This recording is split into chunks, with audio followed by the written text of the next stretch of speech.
Apa nggak usah kampanye aja ya? 1%, senggol dong. 1% nih bos, senggol dong Kaisang. Kedong-dong cangkokan dikasih cuma 1% kan. Itu juga paling 1% bocah mabar dong yang milih. Makanya saya heran ketika ada partai yang mau ngusung dia. Ini apakah karena sosok atau karena bapak di belakangnya? Ini kebodohan apa lagi coba? Nggak semua masyarakat itu butuh asuransi kendaraannya walaupun dia punya kendaraan ya. Kau mending yang bisanya beli Beat atau mobil LCG sih buat apa asuransi kendaraan? Nggak butuh. Gila bener efek pembangunan IKN. Assalamualaikum warahmatullahi wabarakatuh. Kembali lagi di channel Prayoga Muhammad. Gimana kabar kalian semua? Semoga baik-baik saja ya dan dilancarkan segala rezekinya.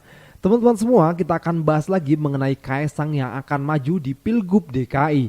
Teman-teman semua, kemarin Litbang Kompas memberikan survei kepada Kaisang hanya mendapatkan 1% saja di Jakarta.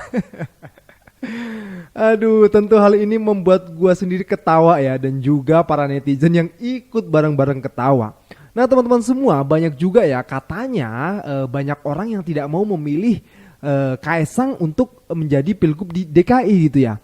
Nah tapi yang anehnya, padahal elektabilitas Kaisang dan juga survei dari Kaisang itu rendah semua, bahkan ada yang nggak mau memilih.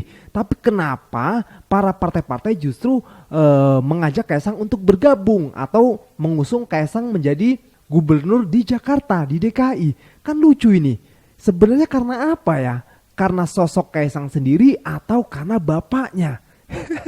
Oke teman-teman semua, langsung saja kita lihat video dari para netizen. Ini ya. Litbang Kompas, elektabilitas Anies tertinggi di DKI, Kaisang 1%. Apa nggak usah kampanye aja ya? 1%, senggol dong. 1% nih bos, senggol dong Kaisang. Aduh, ya tapi jangan begitu ya. Kita perlu juga waspada, Mas Kaisang ini ya. Daya tawarnya apa? Nggak ada juga ya. Bapaknya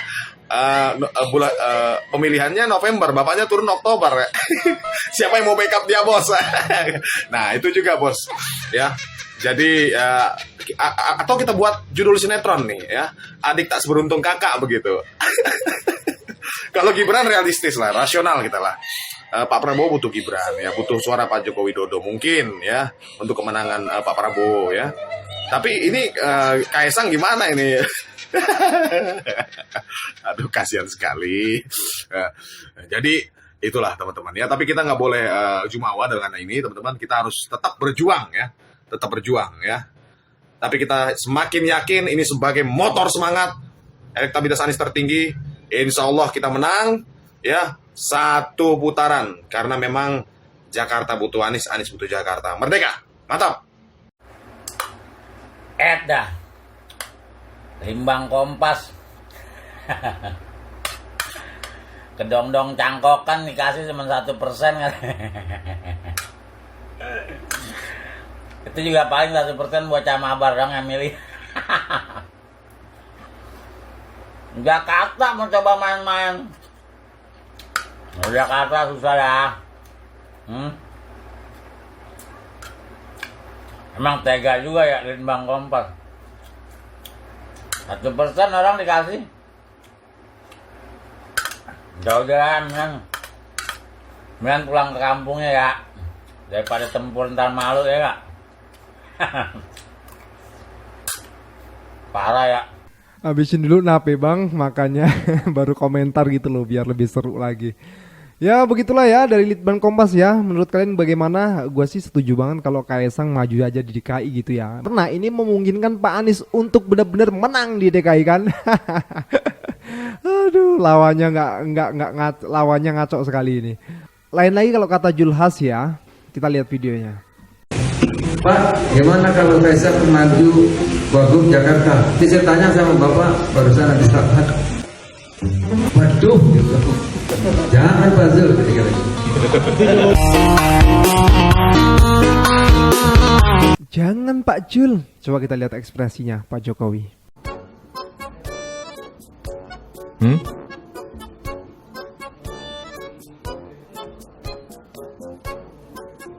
Enggak. Belum ada. Belum ada pemikiran ke sana. Belum rapat juga.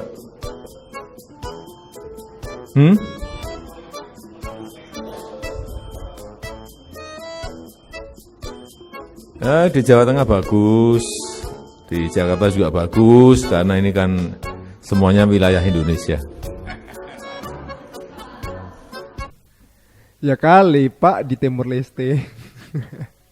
Tuh ya, beda ya. Kayak gitu kok Julhas tadi mengatakan, waduh, waduhnya di mana? Oke, kita lanjut lagi ke videonya. Assalamualaikum warahmatullahi wabarakatuh. Saya mau ketawa aja lihat berita ini. Ketua PSI ini kan memiliki banyak sekali penolakan. Istilahnya tingkat penolakan masyarakat untuk milih dia itu kurang gitu. Makanya saya heran ketika ada partai yang mau ngusung dia. Ini apakah karena sosok atau karena bapak di belakangnya? Komen-komen dah kalian. Paham-paham dah kalian tuh semua. Salam logika. Selamat ya untuk Kaisang Pangarep yang akan dipasangkan dengan Yusuf Hamka di Pilkada DKI nanti. Salah satu janji kampanye Yusuf Hamka adalah pendidikan gratis dan makan gratis. Kok aneh ya? Kan pemerintah pusat sudah punya tuh, nyontek ya. Untuk para calon pemimpin, silahkan kalian berjanji apapun, termasuk kampanye yang paling lucu sekalipun. Silahkan kalian menawarkan program, termasuk program apapun yang tidak masuk akal sekalipun. Toh, pada akhirnya, bansos juga yang menentukan kemenangan. Bukankah begitu, Kisanak? Ya mungkin kurang lebih seperti itu ya Pak ya. Kaisang putranya presiden ini katanya makin tinggi elektabilitasnya di Jakarta maupun di Jawa Tengah, sehingga dia sama sekali nggak punya pengalaman di pemerintahan. Baru kemarin sore tiba-tiba menjadi ketua umum parpol, tiba-tiba sekarang udah mulai digadang partai, entah itu di Jawa Tengah atau di DKI. Mungkin contohnya seperti itu, Pak. Iya, salah satu contoh. Banyak kan. Jadi kalau menyebut mekanisme yang sekarang berlaku untuk Kaisang, mungkin bisa disebut sebagai salah satu contoh potensial untuk terjadinya hal yang kurang baik itu. Karena apa? Karena pikirannya elektabilitas. Betul. Pengalamannya, moralitasnya terutama, gitu kan? Kan itu sangat penting. Itu klise. Tapi di atas semua itu penyelenggara pemilunya baik, penegakan hukumnya baik. Pak Jokowi sepertinya akan kembali mendorong putra kandungnya, Kaisang, dalam kontestasi politik. Setelah sebelumnya sang kakak berhasil melenggang menjadi wakil presiden terpilih. Ketika ditanya, apakah Kaisang akan berkiprah di Jakarta atau di Jawa Tengah, Pak Jokowi lagi-lagi menjawab dengan narasi menggantung. Katanya sih dua-duanya bagus, karena masih dalam kesatuan negara Indonesia. Ya kali di Timur Tengah Pak, kejauhan. Udah gitu pemimpinnya harus dari darah sendiri kan. Tunggu dulu, tapi kok hampir mirip sih? Tapi apapun itu, Kaisang yang kebetulan anak presiden, kebetulan ketum PSI, dan kebetulan dibolehkan nyalon oleh MA, sah-sah saja jika ingin mencalonkan. Toh, semua batasannya udah nggak ada kan? Di Jakarta atau di Jawa Tengah itu pilihan. Tapi harapan terbesarku sebenarnya ada anak muda yang berani maju tanpa banyak kebetulan yang organik. Bisa nggak ya? Entahlah. Tapi seharusnya bisa sih. Gimana menurut kalian? Apakah Kaisang akan terpilih jika diusung di Jakarta dan Jateng? Share pendapat kalian. Debat tetap pakai adab. Rasa-rasanya sulit sih Bang. Kayaknya sih perlu ada kenalan lah, ada ordalnya, baru bisa mulus tuh perjalanan. Yang kedua, apakah Kaisang akan terpilih di Jakarta? Tidak mungkin terpilih Kaisang di Jakarta, gue yakin sih, nggak mungkin. Tapi Kaisang harus maju, biar apa? Biar rame politik ini. Nah teman-teman semua, ini ada berita baru juga ya mengenai setiap kendaraan bermotor harus punya asuransi. Ini apalagi nih, kayak tapera juga ini jangan-jangan nih. Nah ini ada komentar dari netizen, kita lihat videonya.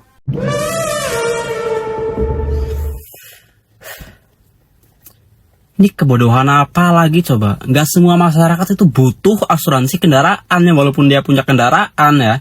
Kaum mending yang bisanya beli Beat atau mobil LCG sih buat apa asuransi kendaraan? Nggak butuh. Ada asuransi yang lebih penting. Aduh. Dan lagi nih pakai istilah gotong royong tidak pada tempatnya gitu. Kalaupun harus ada asuransi yang wajib itu pendidikan, asuransi jiwa khususnya kepala keluarga, asuransi kesehatan, asuransi hari tua itu lebih penting daripada asuransi kendaraan. Mikir. Waduh. Tolong kalau bikin kebijakan jangan sambil duduk deh. Otaknya ngap kali tuh ketinggian pantat. Salam logika. Wah, gila bener efek pembangunan IKN. Setelah sebelumnya pemerintah mencoba mengumpulkan uang dari rakyat melalui tapera atau tabungan perumahan rakyat, kini seluruh rakyat yang mempunyai kendaraan bermotor, baik itu motor maupun mobil, katanya kendaraannya wajib diasuransikan. Waduh, yakin nih negara sedang baik-baik saja. Kok dia yang ambisius, malah kita yang mencoba dibius.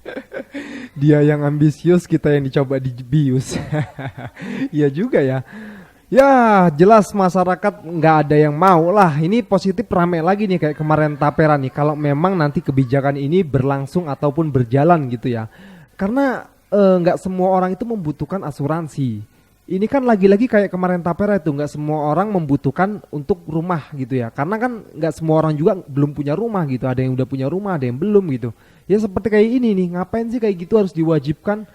Ada-ada aja. BPJS saja udah mulai mau diwajibkan juga kan. Aduh repot deh.